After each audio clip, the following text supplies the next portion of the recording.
हम शुरू करते हैं। वैदिक काल। आर्य शब्द इंगित करता है, आर्य शब्द इंगित करता है, किसे इंगित करता है? तो इसका आंसर है डी। यह श्रेष्ठ वंश को इंगित करता है। तो आर्य का अर्थ क्या होता है हम नीचे देखेंगे एक्सप्लेन में। तो आर्य प्राचीन भारत, यूरोपीय एवं प्राचीन ईरानी भाषा बोलने वालों के लिए प्रयुक्त शब्द है।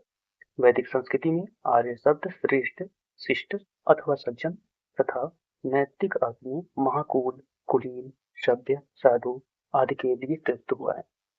शंकराचार्य ने अपने ऋग्भाष्य में आर्य शब्द का अर्थ विज्ञ, अज्ञ, अनुष्ठान, विज्ञ श्रोता, आदरणीय अथवा सर्वत्र गंतव्य, उत्तम वर्ष, मनु, कर्मयुक्त और कर्मानुष्ठान में से श्रेष्ठ आदि बताया है। अतः आर्य शब्द भाषा का शब्द है जिसका शाब्दिक अर्थ है श्रेष्ठ या कुलीन। कुलीन मतलब श्रेष्ठ, श्रेष्ठ। क्लासिकी संस्कृति में आर्य शब्द का अर्थ है, क्लासिकी संस्कृति में आर्य शब्द का अर्थ है एक उत्तम व्यक्ति। डी उत्तर आप देते हैं आंसर, इसका अर्थ होता है एक उत्तम व्यक्ति। ठीक है, क्लासिकी संस्कृति में आर्य शब्द का अर्थ है एक उत्तम व्यक्ति।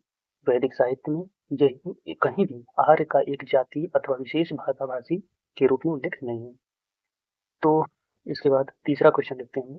तीसरे क्वेश्चन में है सबसे पुराना वेद कौन सा है? तो आप जानते हैं सबसे पुराना वेद कौन है? ऋग्वेद है। ऑप्शन बी है इसका। अब त्रयी, त्रयी नाम मतलब किस लिए है? अब यहाँ पर एक्सप्लेन पहले देख लीजिए। भारतीय साहित्य में वेद 4 हैं, ऋग्वेद, सामवेद, यजुर्वेद और फिर उसके बाद अथर्ववेद। सामवेद इसलिए यहाँ पर किया गया है, हम लोग याद करते हैं ऋग्वेद, यजुर्वेद, सामवेद। तो ये सामवेद इसलिए यहाँ पर ये कहा गया है क्योंकि इनके 7 श्लोक जो है ना इसमें डाले गए हैं। इसी गे मतलब गाया गया है। ये गे हैं मतलब गाए गए हैं। ठीक है, गाने योग्य हैं। तो इनके ऋग्वेद की ही बहुत सारी ऋचाएं इसमें डाली गई हैं। ठीक है, त्रयी नाम, त्रयी नाम, त्रयी का मतलब क्या है? मतलब ये ऑप्शन देखिए आप, त्रयी मतलब 3 वेद। 3 वेद आप समझ रहे हैं ना? ऋग्वेद, यजुर्वेद, सामवेद। पहले हम लोग ऐसे पढ़ते थे ना, लेकिन एक ऋग्वेद के करीब कौन है? सामवेद है। तो ये ध्यान दीजिएगा। ठीक है, वेदत्रयी या त्रयी कहा जाता है। यही मुख्यतः वेद थे पहले, अथर्ववेद बहुत समय बाद आया था। ठीक है, 5वां, सूची फर्स्ट को सूची सेकंड से सुनिश्चित कीजिए एवं नीचे दिए गए कोड की सहायता से सही उत्तर चुनिए। तो इसमें सही उत्तर क्या है? इसका ए है। ठीक है, ए है इसका आंसर, मतलब 4 2 1 3। ठीक है, अब आपको हमको मिलाना है। तो ऋग्वेद, ऋग्वेद किससे संबंधित होगा? ठीक है, ऋग्वेद किससे संबंधित होगा? स्रोत एवं प्रार्थना, इसमें सबसे ज्यादा प्रार्थनाएं लिखे गए हैं। जैसे इंद्र के लिए और अग्नि के लिए सबसे ज्यादा श्लोक है ना अपना। इंद्र के लिए 250 और अग्नि के लिए 200। फिर यजुर्वेद के लिए, यजुर्वेद के लिए क्या है इसमें? यजुर्वेद के लिए है स्रोत एवं कर्मकांड। ठीक है, ये पंडित जी लोग जो पूजा पाठ करवाते हैं यजुर्वेद का ही पाठन करते हैं। यजुर्वेद में 2 वेद होते हैं ना, शुक्ल कृष्ण। तो दो इसी इसी से बहुत सारे कर्मकांड के मंत्र इसमें है बहुत सारे। ठीक है, फिर इसके बाद क्या है? सामवेद। तो सामवेद किससे है? अभी बताए थे ना, संगीत के स्रोत, संगीतमय स्रोत। ठीक है, इसके बाद अथर्ववेद, अथर्ववेद मतलब तंत्र मंत्र, जादू टोना वशीकरण। ठीक है, तो इसका आंसर क्या है? ई। तो ऋग्वेद में स्रोत एवं प्रार्थनाएं हैं, इसमें कुल 1028 सूक्त तथा 10,552 ऋचाएं या मंत्र या श्लोक हैं। यजुर्वेद में स्रोत एवं कर्मकांड वर्णित है। सामवेद के पद गे रूप में संगीतमय स्रोत है, जिनको उद्गाता पुरोहित करता है। मतलब सामवेद को जो गाता है उसको उद्गाता कहते हैं। ठीक है, अथर्ववेद में कुल 20 अध्याय हैं एवं 730 सूक्त में तंत्र मंत्र वशीकरण के संदर्भ में साक्ष्य है। ठीक है, अब आगे चलते हैं। ऋग्वेद है सूक्त का संकलन, सूत्र का संकलन। ठीक है, निम्नलिखित में से किसका संकलन ऋग्वेद पर आधारित है? तो ऋग्वेद पर किसका आधारित है? सामवेद। हमने बताया था ना कि सामवेद की ही बहुत सारी चीजें, मतलब ऋग्वेद की ही बहुत सारी मंत्र सामवेद में डाले गए। तो सामवेद में कुल 18 से 75 ऋचाएं हैं, जिनमें से सामान्यतः मत के अनुसार 75 75 जबकि 75 जबकि कुछ विद्वान के अनुसार 99 को छोड़कर से सभी ऋग्वेद में भी उपलब्ध है। अतः सामवेद का संकलन ऋग्वेद पर आधारित है। ठीक है, अब क्या है इसका 7वां क्वेश्चन देखिए। निम्नलिखित में से वैदिक साहित्य का सही क्रम है। वैदिक साहित्य का सही क्रम क्या है? पहले है वैदिक संहिताएं, फिर ब्राह्मण, फिर अरण्यक, फिर उपनिषद। ठीक है, ये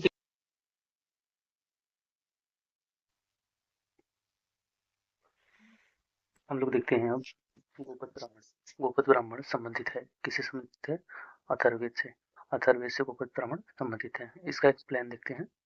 ऐतरेय ब्राह्मण तथा कौशिकी ब्राह्मण ऋग्वेद से संबंधित है। पंचवीस या तांडव पंचविंश या तांड ब्राह्मण तथा पंचविंश तथा तांड ब्राह्मण तथा जैमिनी ब्राह्मण किससे संबंधित है? पंचविंश या तांड एक ही है। पंचविंश या तांड ब्राह्मण और तथा जैमिनी ब्राह्मण सामवेद से है, और शतपथ ब्राह्मण यजुर्वेद से संबंधित है, और गोपथ ब्राह्मण किससे संबंधित है? अथर्ववेद से। तो हम लोग सभी वेदों के मतलब ब्राह्मण देख लिए। तो अब देखते हैं 9th वाला क्वेश्चन। उपनिषद पुस्तकें हैं। उपनिषद पुस्तकें हैं क्या है? दर्शन है। उपनिषद क्या है? दर्शन है। दर्शन है, ठीक है। उपनिषद क्या है? दर्शन है, ठीक है। इसका एक्सप्लेन देखिए। उपनिषद दर्शन पर आधारित है, पुस्तकें हैं, इन्हें वेदांत भी कहते हैं। तो उपनिषद को ही वेदांत भी कहते हैं। निम्नलिखित में से किस एक वैदिक साहित्य में मोक्ष की चर्चा मिलती है? तो मोक्ष की चर्चा किसमें मिलती है? उपनिषद में मिलती है। तो वेदों में मोक्ष शब्द प्रयुक्त नहीं होता है। उपनिषदों में प्रथम बार मोक्ष शब्द की चर्चा मिलती है। यह शब्द श्वेताश्वर उपनिषद से पहली बार आया है। उसमें पहली बार ये आया है। श्वेताश्वर उपनिषद में पहली बार आया है। क्या आया है? मोक्ष शब्द। आध्यात्म ज्ञान के विषय में नचिकेता और यम का संवाद किसमें है? कठोपनिषद में है। कठोपनिषद में है। किसमें है? कठोपनिषद में है। कठोपनिषद में यम और नचिकेता का संवाद उल्लिखित है। इसमें आचार्य यम ने नचिकेता को उपदेश दिया है कि न इस आत्मा का कभी जन्म होता है और न इसकी कभी मृत्यु होती है। यह अजन्मा, नित्य तथा शाश्वत है। कठोपनिषद कृष्ण यजुर्वेद का उपनिषद है, ठीक है। तो कठोपनिषद किसका है? कृष्ण यजुर्वेद का है, ठीक। अब देखते हैं सत्यमेव जयते शब्द किस उपनिषद से लिया गया है? सत्यमेव जयते किससे लिया गया है? तो मुंडकोपनिषद से लिया गया है। सत्यमेव जयते किससे लिया गया है? मुंडकोपनिषद से लिया गया है। तो सत्यमेव जयते शब्द मुंडकोपनिषद से लिया गया है, जिसका अर्थ है सत्य की विजय होती है। यह भारत के राशि चिन्ह पर भी अंकित है, ठीक है। 13वां, उपनिषद काल में राजा अश्वपति शासक थे। तो उपनिषद में वर्णित राजाओं में विदेह के राजा जनक, पांचाल के राजा प्रवाह जबाली, कैकेय के राजा अश्वपति और काशी के राजा अजातशत्रु प्रमुख थे।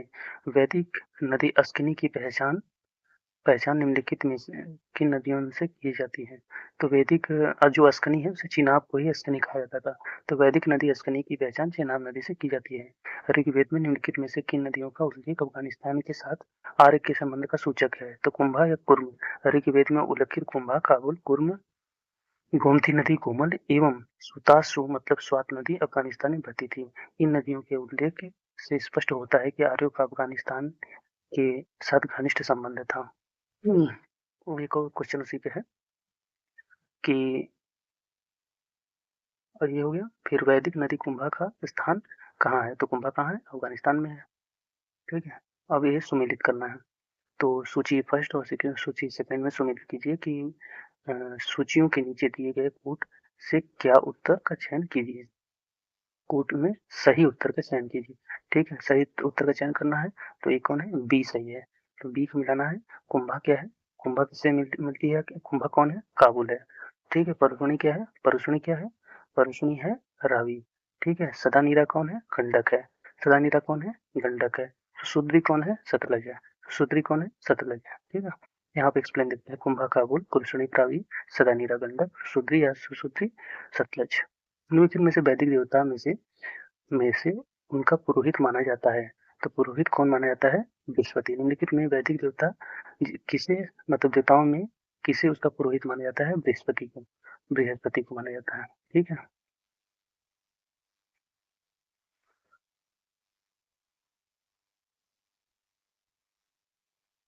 तो बृहस्पति देवता को वैदिक देवता का पुरोहित माना जाता है। ऋग्वेद काल में निष्क किस अंग का आभूषण था? तो निष्क गले का था। और ऋग्वेद काल में निष्क गले में पहना जाने वाला एक प्रकार का हार था। साथ ही निष्क वैदिक काल में विनिमय का एक माध्यम भी था। वैदिक कालीन प्रशासन में भाग्यदूह कौन अधिकारी थे? तो ये राजस्व के अधिकारी थे। राजस्व कर जमा करने वाले अधिकारी थे। वैदिक कालीन प्रशासन में भाग्यदूह राजस्व एकत्र करने वाले अधिकारी थे। बोगज कोई संपूर्ण महत्वपूर्ण है। क्यों है महत्वपूर्ण?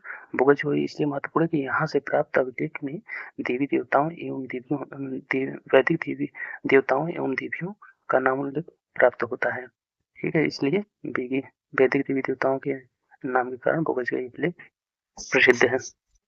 तो वैदिक एशिया माइनर स्थिति बोगज गोई से प्राप्त 14वीं शताब्दी ईसा पूर्व में के अभिलेख ऋग्वैदिक काल के देवताओं इंद्र, वरुण, मित्र तथा नासत्य का उल्लेख मिलता है। इससे ज्ञात होता है कि वैदिक आर्य ईरान से होकर ही भारत आए थे।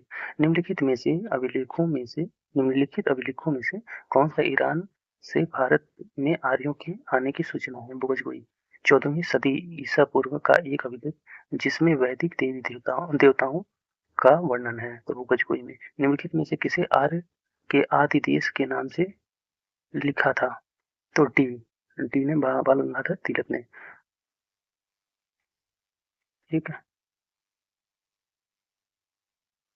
निम्नलिखित में से किसे आर्य आदि तो बाल गंगाधर तिलक ने आर्यों आदि देश के बारे में लिखा था। तिलक ने यह मत दिया था कि आर्यों आर्यों का आदि देश उत्तर ध्रुव था, किंतु तिलक का यह मत इतिहासकारों में मान्य नहीं है।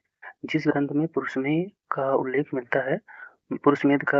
मिलता है वो कौन सा है? तो इसमें हम एक्सप्लेन से ही पता करेंगे। ठीक है। तो पुरुष में एक प्रमुख यज्ञ है। यह शुक्ल यजुर्वेद के तीसरे अध्याय, कृष्ण यजुर्वेद, शुक्ल यजुर्वेद के 70 ब्राह्मण तथा कृष्ण यजुर्वेद के 33 ब्राह्मण से वर्णित है। अतः प्रश्न में दिए गए विकल्पों में तीनों मौजूद होने के कारण कोई उत्तर नहीं है। यद्यपि अनेक इतिहासकार केवल 70 ब्राह्मण की ही चर्चा करते हैं। इसमें पुरुष में यज्ञ की चर्चा करते हैं, मतलब केवल 70 ब्राह्मण की चर्चा करते हैं। समय उसमें पुरुष में यज्ञ की चर्चा है। 70 ब्राह्मण में उल्लिखित राजा विदेह माधव से संबंधित तो ऋषि गौतम राहुगढ़ थे। तो कौन थे? ऋषि गौतम राहुगढ़ थे। आर्यों के पूर्व दिशा की ओर प्रसार के विषय में 70 ब्राह्मण में वर्णित विदेह माधव की आख्यायिका उल्लेखनीय है। इसमें इसके अनुसार राजा विदेह माधव से संबंधित ऋषि गौतम राहुगढ़ थे। ऋग्वेद की मूल लिपि क्या थी? ऋग्वेद की मूल लिपि थी कौन? ब्राह्मी। ऋग्वेद की मूल लिपि, ऋग्वेद में कुल 10 मंडल है तथा 128 सूक्त है। ऋग्वेद की पुरोहित को होता कहा जाता है। ठीक है, इसकी ब्राह्मी लिपि थी। वैदिक कर्मकांड में होता का संबंध है ऋग्वेद से। वैदिक कर्मकांड में होता का संबंध किससे है? ऋग्वेद में। वैदिक कर्मकांड में होता कौन था? उसका पुरोहित था, तो उसका संबंध किससे? ऋग्वेद से। अवस्था और ऋग्वेद से समान है। अवस्था क्या है? एक पारसी का होता है ना, ईरानियन। तो अवस्था और ऋग्वेद समान है। अवस्था किस क्षेत्र से संबंधित है? तो ईरान से संबंधित है। अवस्था और ऋग्वेद दोनों भाषा समानताओं के कारण आर्यों की सभ्यता से संबंधित माने जाते हैं। अवस्था ईरान के क्षेत्र से संबंधित है। ठीक है। अब ऋग्वेद में कई परिच्छेद में प्रयुक्त अघन्य शब्द संदर्भित है। गाय के लिए है। ऋग्वेद में गाय को अघन्य न मारे जाने योग्य माना जाता था। गाय की हत्या अथवा उसे घायल करने वाले व्यक्ति को मृत्युदंड तथा तेज निकाला की व्यवस्था वेदों में की गई थी। वैदिक काल के प्रारंभ में निम्नलिखित में से महत्वपूर्ण मूल्यवान संपत्ति समझा जाता था। किसे समझा जाता था? गाय को। तो गाय को मूल्यवान संपत्ति समझा जाता था। ठीक है। गोत्र शब्द का प्रयोग सर्वप्रथम हुआ किसमें? ऋग्वेद में। गोत्र शब्द का सर्वप्रथम उल्लेख किसमें है? तो ऋग्वेद में है। गोत्र शब्द का मूल अर्थ होता है गोष्ठ अथवा यह स्थान जहाँ समूचे कुल का गोधन पाला जाता है। गायत्री मंत्र के नाम से प्रसिद्ध मंत्र सर्वप्रथम किस ग्रंथ में मिलता है? तो ये किसमें मिलता है? ऋग्वेद में मिलता है। गायत्री मंत्र ऋग्वेद में उल्लिखित है। इसके रचनाकार विश्वामित्र है। यह समृद्ध या सूर्य देवता को समर्पित है। यह मंत्र ऋग्वेद के तृतीय मंडल में वर्णित है। ऋग्वेद में उल्लिखित प्रसिद्ध 10 राजाओं का युद्ध किस नदी पर? तो पुरुषणी नदी पर लड़ा गया था। 10 राजाओं का युद्ध पुरुषणी नदी, आधुनिक रावी नदी के तट पर लड़ा गया था। इसमें भरतों के राजा सुदास की विजय हुई थी। इसमें किसकी विजय हुई थी? सुदास की। भरतों के राजा सुदास की मतलब विजय हुई थी।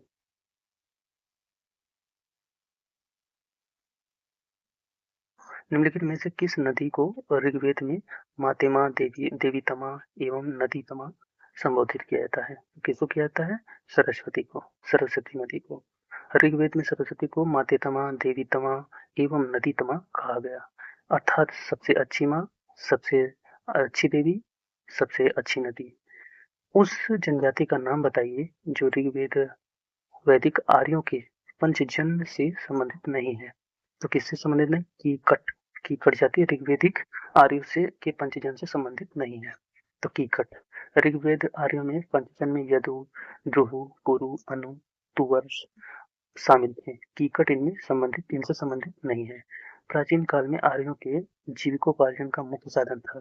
क्या था? कृषि। कृषि मतलब आर्यों की जीविका पालन का साधन क्या था? कृषि था। ठीक। आर्य कृषि मूलतः पशुपालन और कृषि संस्कृति रही है। ऋग्वेद में कई मंत्रों में कृषि अथवा कार्यकलापों का वर्णन है। अच्छी कृषि के लिए वर्षा की कामना की गई है तथा पशुओं को चराने और पालन का अनेक स्थानों पर वर्णन है। उत्तर वैदिक काल में कृषि प्रधान संस्कृति का काल ही था। ऋग्वेद में उल्लिखित यव शब्द किस कृषि उत्पाद हेतु प्रयुक्त किया गया है? तो जौ के लिए प्रयोग किया गया है। किस वेद में सभा और समिति को प्रजापुत्र की दो पुत्रियां कहा गया है? प्रजापति की दो पुत्रियां कहा गया है। किसमें किसमें कहा गया है? तो अथर्ववेद में। तो ऑप्शन डी, अथर्ववेद।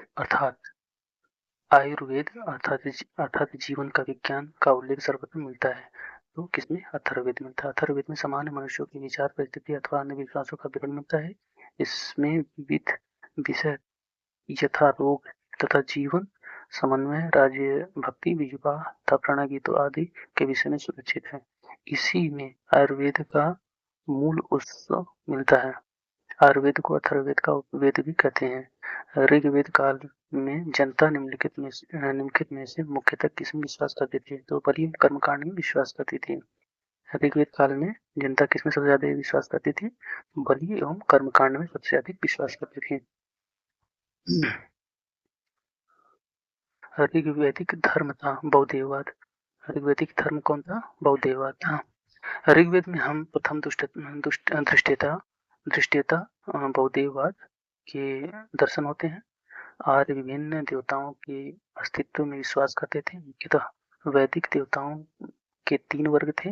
भू स्थान, आकाश के देवता, दूसरा अंतरिक्ष के देवता, तीसरे पृथ्वी के देवता। इन देवताओं की स्तुति करते समय वैदिक ऋषि जब जिस देवता की स्तुति करते थे उसे ही अर्थात सर्वश्रेष्ठ देवता कहते थे। इसे एक बात भी कहा जा सकता है। इसके अलावा ऋग्वेद में एक सत विप्रा बहुधा वदंती कहकर एकेश्वरवाद का भी समर्थन किया गया है। ऋग्वेद के एकेश्वरवाद में अद्वैतवाद, सर्वदेवतावाद तथा बहुदेवतावाद की दृष्टि समाहित है। किंतु वेदों का यह एक देवतावाद आधुनिक ईश्वरवाद के रूप से अलग है। सर्वाधिक ऋग्वैदिक सूक्त समर्पित है किसमें? इंद्र को। ऋग्वेद में इंद्र का वर्णन सर्वाधिक प्रतापी देवता के रूप में किया जाता है। इसे 250 सूक्त समर्पित है। यह ऋग्वेद काल में सर्वाधिक लोकप्रिय देवता था। इंद्र को आर्यों का युद्ध नेता तथा वर्षा का देवता भी कहा गया है। ऋग्वेद में अग्नि को 200 सूक्त समर्पित है और यह एक इस प्रकार के दूसरे सर्वाधिक महत्वपूर्ण देवता है। तो निम्नलिखित में से किसे ऋग्वेद में युद्ध का देवता समझा जाता है? किसको समझते हैं? तो इंद्र को। तो इंद्र को किसके देवता समझते हैं? तो युद्ध के देवता समझते हैं। ठीक।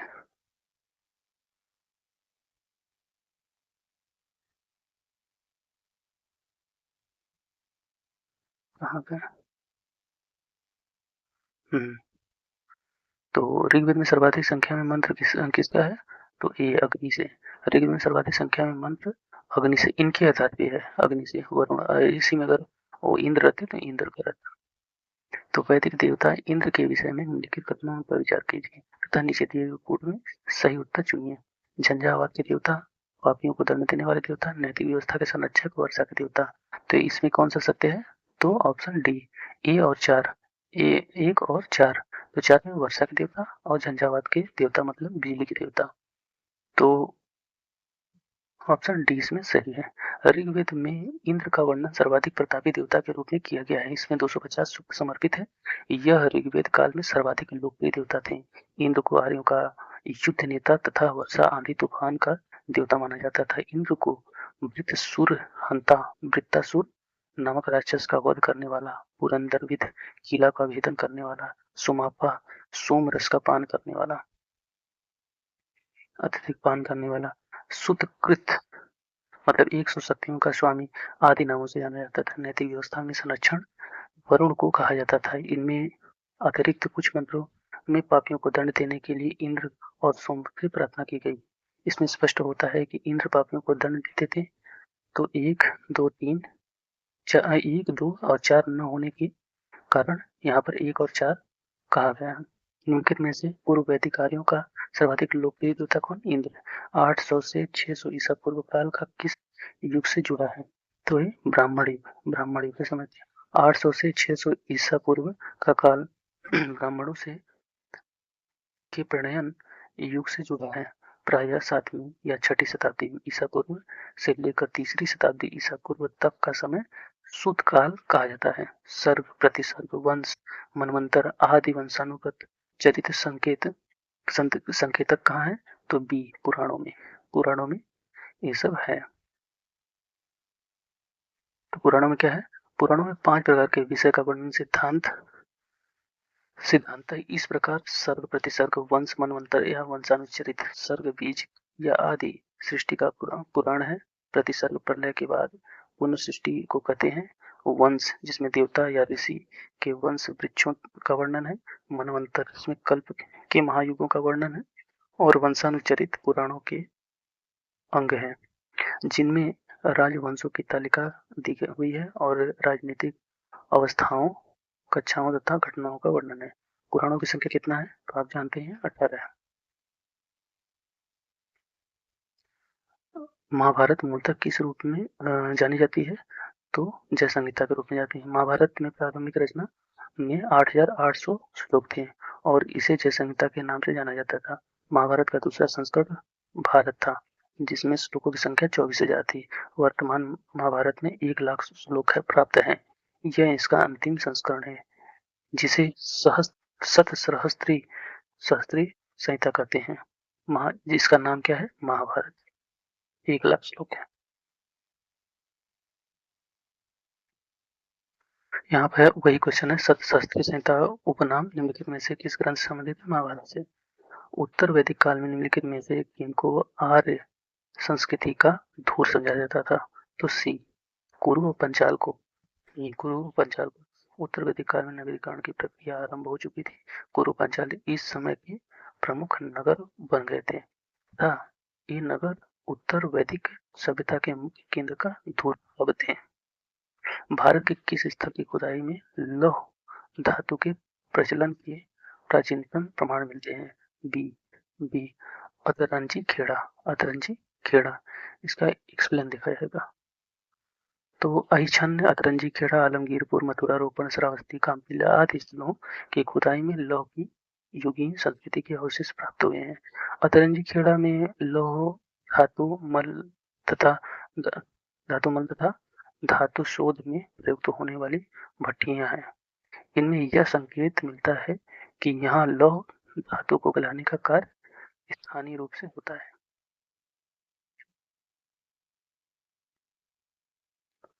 सूची फर्स्ट को सूची सेकंड से सम्मिलित कीजिए तथा सूचियों के नीचे दिए गए कूट से सही उत्तर चुनिए। तो सिंधु घाटी सभ्यता किससे क्या थी? नगरीय सभ्यता थी। उत्तर वैदिक सभ्यता क्या थी? कृषक सभ्यता थी। और ऋग्वैदिक सभ्यता समाज कैसा था? तो ऋग्वैदिक समाज में क्या होता था? वो चारागाह, उसमें चारागाह मिले हैं। और मध्य काल में क्या है? मध्यकाल में जमींदारी है। ठीक है, यहाँ एक्सप्लेन है। सिंधु घाटी सभ्यता नगरी, उत्तर वैदिक समाज क्या था? कृषक था।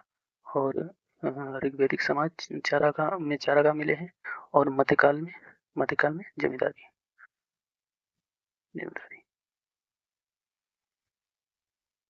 ठीक है, अब इसके बाद आ जाता है बौद्ध धर्म। तो बौद्ध धर्म अब देखा जाएगा बाद में। आपको अगर अच्छा लगता है तो लाइक और सब्सक्राइब करिए और वीडियो को शेयर करिए।